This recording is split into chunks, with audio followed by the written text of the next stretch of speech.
So I'm planning a bikepacking trip, and this Aeropress Go will be an essential part of the kit. I heard of all the rage a few years ago and met a few diehard fans of the Aeropress and wanted to do a quick unboxing of their Travel Go kit to show you what it actually looks like, and for those like me who wonder what they get for their $40. So here's a quick 2-minute unboxing of the unit and how it works. I appreciate the design that went into this, and the fit and finish is what you would expect from a few pieces of solid plastic and a rubber piston gasket.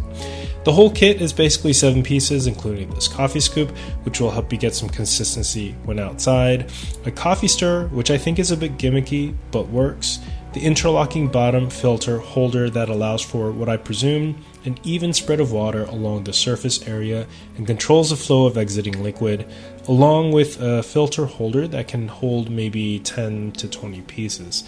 You also get their 350 pack of microfilters as well, which I don't show you here. The cylinder and piston are quite sturdy, and aside from some careless drops or mistakes, I presume this will basically last for a very long time.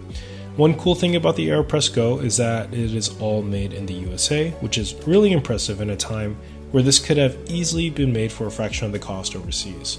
But with that said, I'm quite satisfied with the seal of the cylinder and rubber gasket, which requires a surprising amount of force just to push down.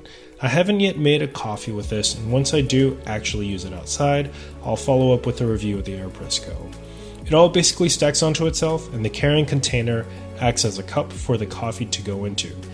When finished, one can discard the filter or reuse and basically reassemble. Here's a layout of all the pieces. Once I get some use out of it after my bikepacking trip, be on the lookout for that review. Thanks for watching, and I'll see you in the next video.